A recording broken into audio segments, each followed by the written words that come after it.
চট্টগ্রামের Dampara police line মাঠে 2004 সালের 2 এপ্রিল দুপুরের পর যখন পুলিশ ও সেনা সদস্যরা অস্ত্রগুলো বের করছিলেন তখন তারাই হতবাক হচ্ছিলেন।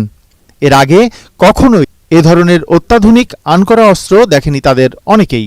10 ট্রাক অস্ত্রের মধ্যে প্রায় 1300 SMG, 400 rifle, 150 Locket launcher, 12 lakh গুলি এবং 27,000 গ্রেনেড ছিল। ওই দিন বিকেলে ঢাকা থেকে হেলিকপ্টারে উড়ে গিয়ে তখনকার স্বরাষ্ট্র প্রতিমন্ত্রী লুৎফুজ্জামান বাবরও খানিকটা বিস্ময় প্রকাশ করেছিলেন। একই সাথে সাধুবাদ দিয়েছিলেন আইন শৃঙ্খলা রক্ষাকারী বাহিনীকে। এটা যারা এনেছে বা যেই চক্র এনেছে তারা ডেফিনেটলি এই দেশের এই জনগণের শত্রু। তো আমরা বর্তমান অবস্থাতে এটা অত্যন্ত খুব আর্লি আমাদের জন্য টু কমেন্ট সামথিং।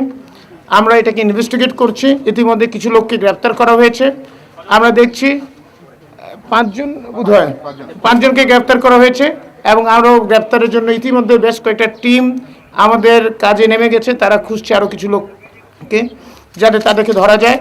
10 বছরের ব্যবধানে সেই লুৎফুজ্জামান বাবর আজ সেই মামলাতেই দণ্ডিত হলেন। 2004 সালের 1 এপ্রিল গভীর রাতে চট্টগ্রামের রাষ্ট্রায়ত্ত ইউরিয়া সার কারখানার ঘাট থেকে ট্রাকে তোলার পর আটক হয় বিশাল এই অস্ত্রের চালান। মামলার বিবরণে উল্লেখ করা হয়েছে, ভারতের বিচ্ছিন্নতাবাদী উলফার জন্য এই অস্ত্র পাঠানো হচ্ছিল বাংলাদেশকে ব্যবহার করে।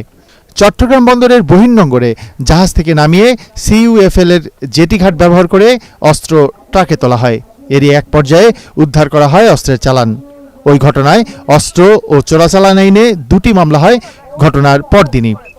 একই বছর জুন মাসে মামলা দুটির চার্জশিট দেওয়া হলেও 2007 সালে অধিকতর তদন্তের আদেশ হয়।